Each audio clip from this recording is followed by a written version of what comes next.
Гамбажап Цыбиков. Избранные труды. Часть 14. Исторический очерк.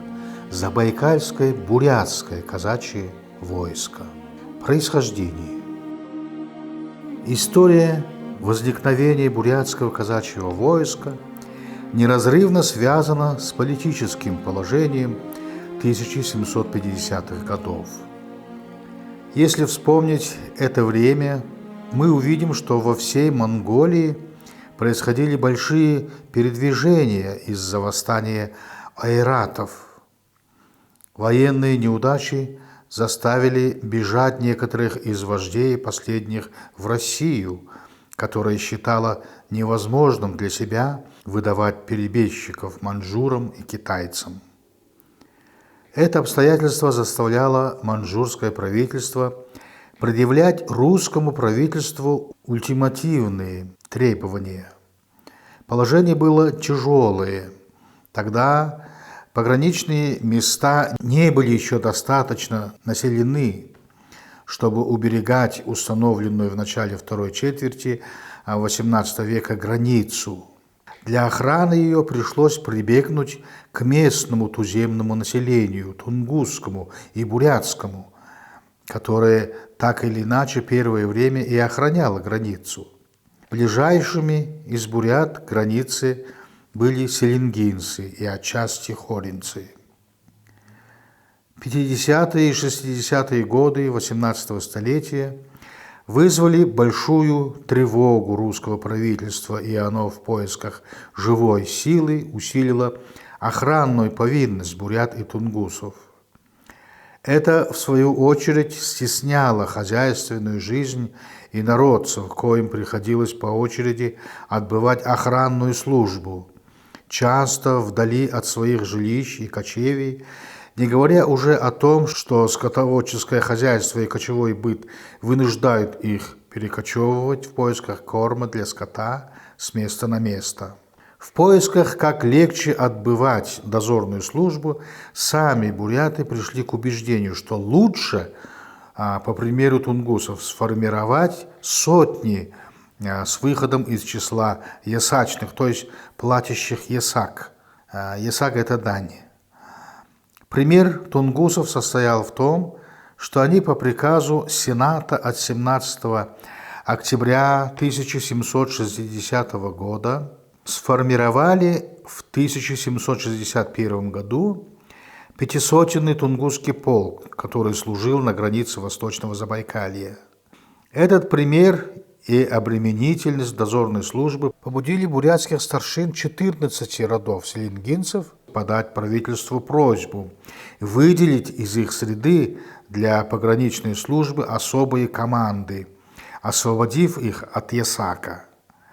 Была названа и цифра дозорных – 2400 человек, из коих 761 – бесконные. Этих бесконных предполагалось снабдить лошадьми хоринских бурят. Местная русская администрация нашла такую просьбу селенгинских бурят очень приемлемой, так как при безлюдии и безденежье казны предложение бурят служить без жалования, а только освобождаясь от ясака, которого на 2400 человек приходилось 7200 рублей, было лучшим выходом из положения. Такое дешевое содержание охраны побудило сибирский приказ сделать представление в Сенат о формировании 4 бурятских полков. Тогдашняя канцелярия работала не спеша. Только осложнение с Китаем и повторные представления местной власти о незавидном положении на границе заставили Сенат войти с докладом о сформировании на границе нерегулярного войска в 2400 человек из селенгинских бурят. Доклад этот был утвержден 30 июня 1764 года, и в этом же году сформировались упомянутые в указе 4 бурятских полка. Зачисление в полки проходило добровольно. Пожелало зачислиться больше, чем было предложено количество, поэтому выбор оказался широкий. не брали недоимщиков и бесконных. Каждый полк был разделен на 6 сотен по 100 человек. Во главе всех селенгинских бурят, казаков, стоял главный войсковой старшина во главе полка, избранный Исаул, а во главе сотни – сотник, также выборное лицо. Что же так манило селенгинских бурят сделаться казаками? Их прельщало, во-первых, избавление от платежа ясака, во-вторых, возможность жить на своих кочевьях близ границы Монголии, с которой они имели много связей, как родственных, так и экономических. Одной из причин являлись и личные интересы Зайсана Ашибагатского рода Бадалуева, который становился главным войсковым старшиной всех зачисляющихся в казаки. Но как бы то ни было, учреждение бурятских полков успешно разрешило вопрос об охране границ. Началось укрепление границы с Китаем, которое продолжалось значительное время.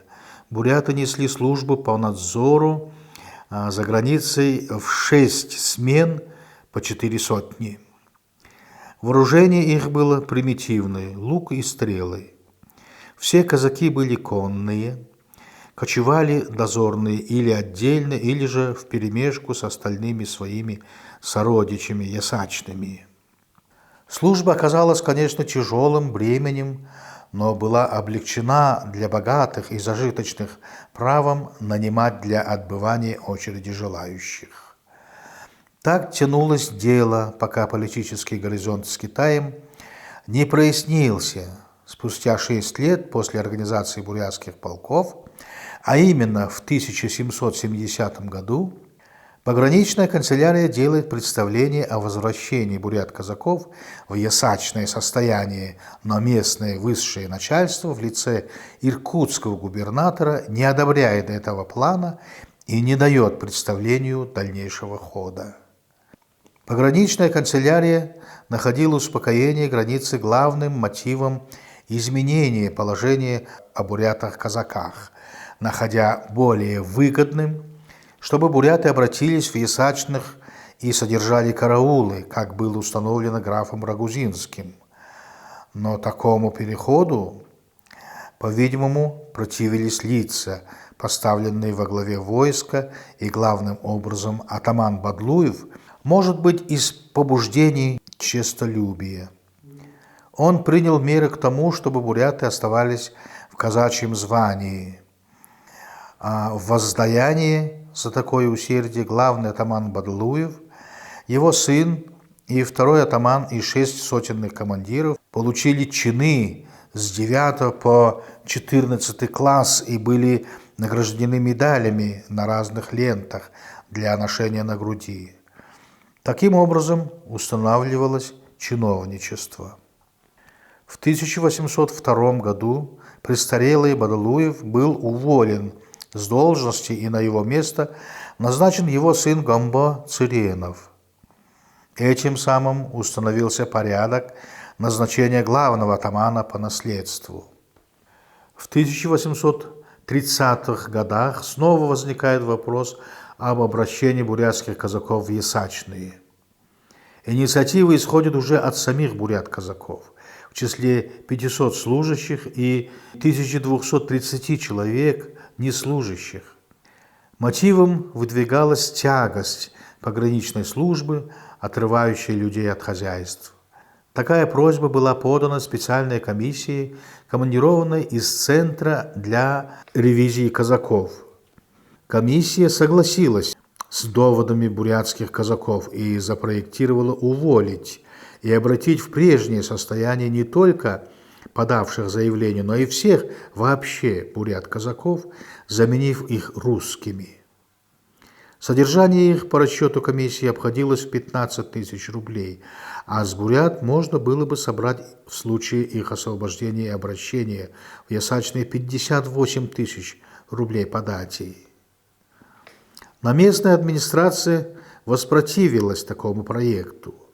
Иркутский губернатор опровергал с точки зрения материальной выгоды увольнение бурят и замену их русскими. Он находил, что содержание русских казаков обойдется не в 15, а в 30 тысяч, тогда как с бурят можно будет собирать не 58, а 27 тысяч рублей. Он, причем, считал возможным уволить 1700 подавших заявление, заменив их ясачными, жившими близ их, а остальных оставить по-прежнему казаками. В то время всех казаков, несших пограничную службу с малолетними, было 8213 душ мужчин. Затем потекли очень разноречивые проекты разных сановников, генерал-губернаторов Восточной Сибири и статского советника Любимого. Одни, как, например, генерал-губернатор Броневский, находили бурят казаков бесполезными. Руперт полагал, что в случае обложения их ясаком можно собрать 41 620 рублей. Любимов считал бурят отличными стрелками и наездниками, не обременяющими казны и в то же время охраняющими большое пространство границы с Китаем.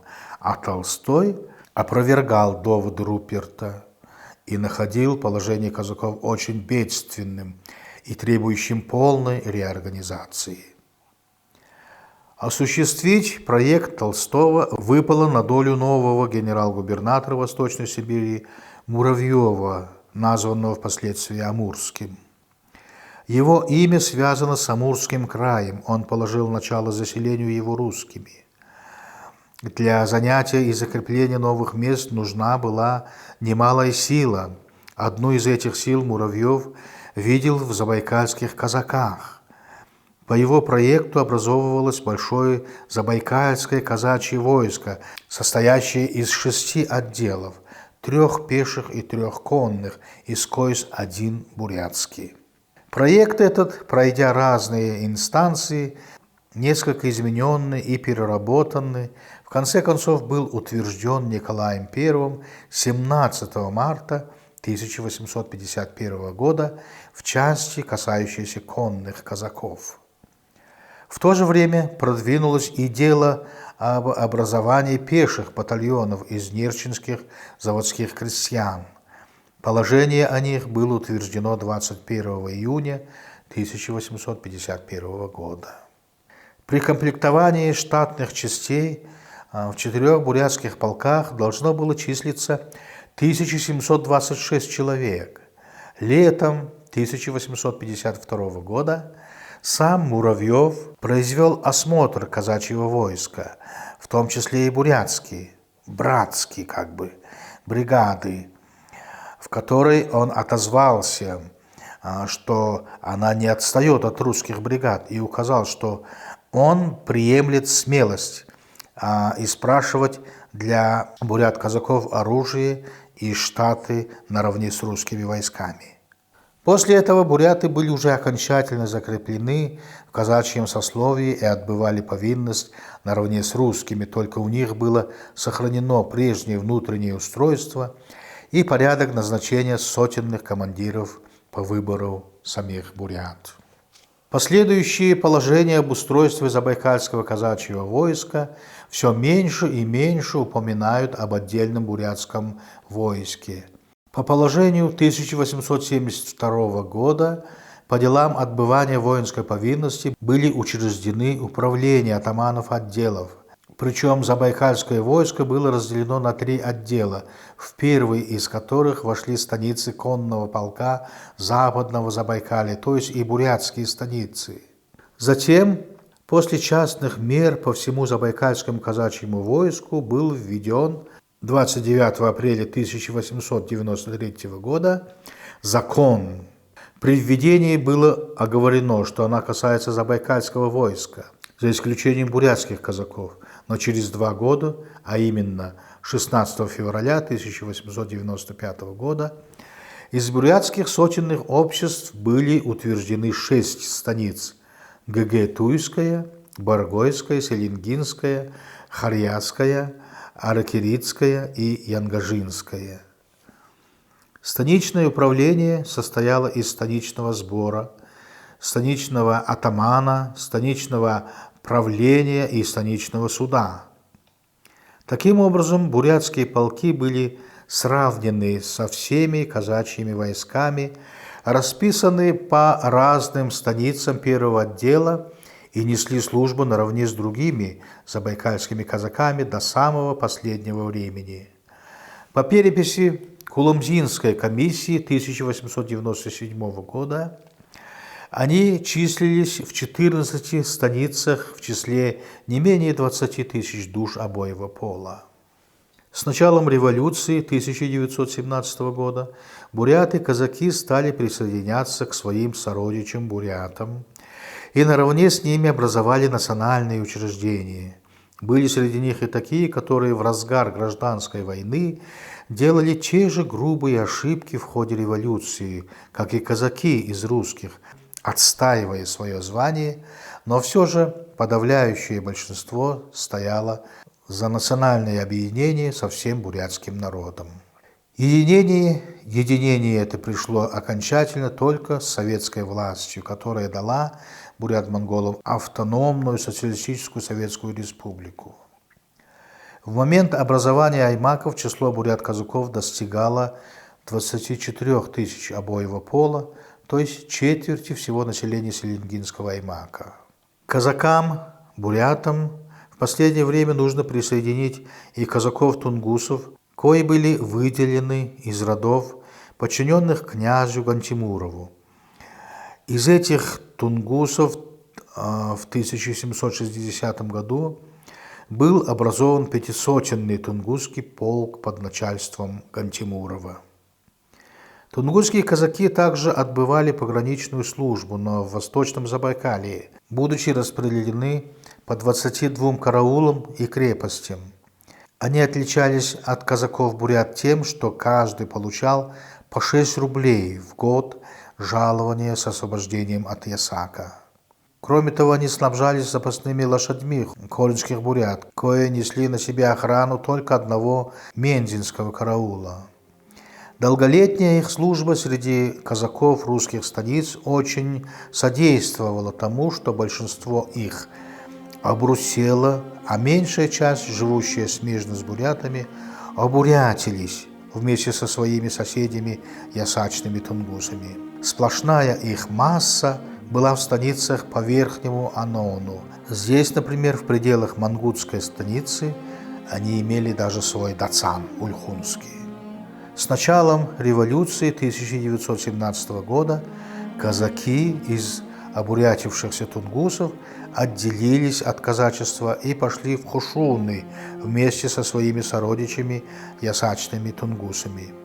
Число их, в конце концов, оказалось невелико. Большинство, по-видимому, погибло в гражданской войне или выселилось в соседнюю Монголию.